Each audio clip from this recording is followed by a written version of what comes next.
Hello and welcome to the Kentucky Medical Cannabis Program's Business Licensing Series. This is video number 3 of 6 that are available to assist potential business license applicants with the application process. If you haven't already, please check out the first 2 videos in the series to learn about the program and its business licensing structure. All of these videos are available on our website or YouTube channel. We also recommend downloading or printing the Business Licensing Application Guide and following along as we continue to walk through the application process. This is also available on the program website. This video will cover getting started, and I'll be walking you through how to create an account and navigate the online business licensing application portal. But first, let's talk about what you'll need to prepare an online application. In order to access the business licensing and application portal, you will need a computer with internet access along with an active email account. It's recommended that you use Google Chrome as the web browser, as it will provide the best user experience. The portal is optimized for large screens, so we suggest staying away from smaller devices such as phones and tablets. If you've got all this, then you'll be able to create an account and access the portal. To create an account or access the portal, you can visit our website. The link to the portal will be available under the How to Apply tab when the application period is open. This link will take you to the landing page for the Business Licensing and Application portal. Once you've created an account, this is where you will access the portal, but first you will need to register. To do this, you can click Register here at the top right corner. This will prompt you to create an account. You'll need to provide the required credentials and select the type of application. When you select business, this will populate additional fields for your business name, website, and federal tax ID number. You will also need to provide a password and read the terms and conditions of use. Once you've done so, you can check this box and select Register. This will immediately send a verification email to the address you've provided. If you do not receive the email, please check your junk or spam folder. Otherwise, you can select this link here. Once you have selected the blue Verify button in the email, you will be able to sign into the Business Licensing Application portal with the credentials you've provided. Now that your account has been created and verified, you will always log in from the portal landing page. We suggest bookmarking it to your web tabs for easy access. If you forget your password, you can also reset it right here. Upon entering the portal, you will see a box titled Getting Started. This provides general information helpful for navigating the portal. Please review the information and select Continue to proceed. Before you do so, you can select Do Not Show Me This Again. Otherwise, you will continue to see this box each time you log in. This is the Business Licensing and Application portal. This is where all licenses and applications associated with this account will be stored and managed. At the top banner here, you will see your first name and a drop-down menu with options to change your password, toggle between dark and light mode, or log out of your account.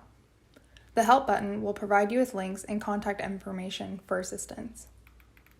Each time you enter the portal, you will be automatically taken to the license dashboard. This is where you will be able to access any license issued to your business. It will show the license status as approved or expired, along with the application ID and title, license type and number, and when it expires. You will also be able to view or download a digital copy of each license here. From the license dashboard, you can navigate to this left-hand panel to the Applications, Invoices, and Account tabs. You will not see anything on the Invoices tab unless your application is selected and issued for the requested license. If you select the Account tab, a Settings tab will drop down along with the options to add an individual or add a business. Selecting Add an Individual or Add Business will prompt you to create a new and separate account. You'll see it contains a warning ensuring you want to create a new account because there are a few instances in which you would need to do so.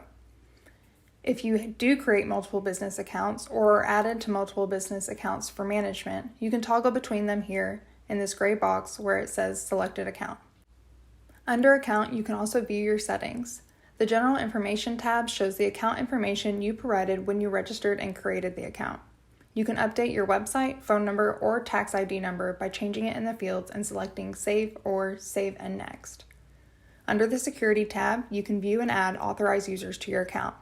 For example, if you have a manager or someone assisting with your application, you can add them to your account from here by selecting Add User and providing their preferred email address and name. They will receive an email asking them to join the account with a randomly generated password. They will use their email address and password to sign into the account. Once they've done so, they will have full access to your account with the same permissions. From the security panel, you can also remove users and restore users. This could be helpful if you have team members temporarily helping or assisting with the application. This also enables tracking of who has had access to the account and when. The Applications tab is where you will find all of your saved or submitted applications. As your application goes through the submission and review process, the status of the application will change here. Open applications can be accessed and edited at any time and as many times as needed. Once an application has been submitted, you will not be able to make any changes unless it is determined incomplete and requires additional information or documentation from the program. If this is the case, the application will be reopened and the status will change to Returned for Correction. Applications returned for correction will include the reason for reference at the top of the saved application so that you can edit and update correctly. Once you have updated the application as needed, you will resubmit the same way you submitted the first time without being prompted to pay. You will also receive a confirmation email once you have resubmitted an application through your account. From the Applications tab, you can also delete applications under this action column or recover previously deleted applications by selecting this trash can icon here and selecting this Recover button here. To create a new application, you can click on this Create New Application button at the top of the banner here or left panel here. This will prompt a lightbox titled New Application, and here you will select New Business License, confirming that the new application is created for the correct account. This is what the application looks like. As you can see, there are header tabs here that allow you to navigate through each section. Before you move forward to each section, after you've provided information or documentation, be sure to hit Save and Next. Doing so will keep all the information and documents you've uploaded so you can come back to the application portal at any time and pick up where you've left off in the process. There are also some sections that allow multiple entries, and each entry will need to be saved separately within the section. You also see that some fields on each tab have this icon to the right. If you click on this, you'll see additional information about what is being requested in the field. As mentioned previously, this application, in addition to any other application you create, will be accessible in the Applications tab from the License dashboard. Remember, you can save and come back to it as much as you want, but once the application has been submitted, it cannot be edited. Once you have provided all of the information and documentation for the application, you can take a look at everything in the Review tab. You can also visit this tab at any time to see what information and documentation is missing on your application. Any required information or documentation that is missing will be marked with a red X. The green check mark indicates that there is information in the field, but please double check to make sure it is all correct before you submit.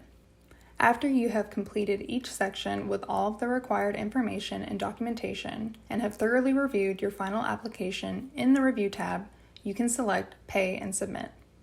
This will prompt the payment screen for your selected business license type application fee, where you will again select the form of payment you would like to use and provide your payment information. Once you've done so, you can hit Next and submit payment. If the payment is successfully processed, you will be taken back to your account to a page indicating that your transaction has been approved and that your application is being processed. This will also provide you with a token in case you need to reference the transaction. You will also receive a confirmation email.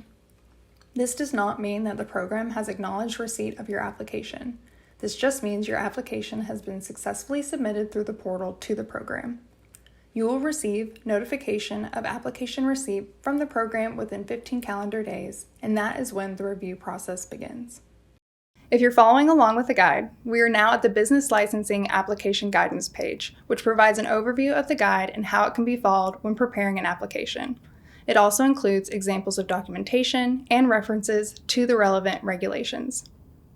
We have split this video series up into 3 separate sections based on the type of information or documents required in each, just like the guide. Again, I would like to encourage you, if you haven't already, to download or print the guide and follow along with this video series to ensure you have everything you need to submit and complete a business license application. If you've made it this far, I'd say you're well on your way to getting started. We hope you found this video series helpful as you begin the application process, along with all the resources available to assist you on our website. In the next video, I'll be walking through all the information and documentation you'll need for your proposed cannabis business. Join me in video 4.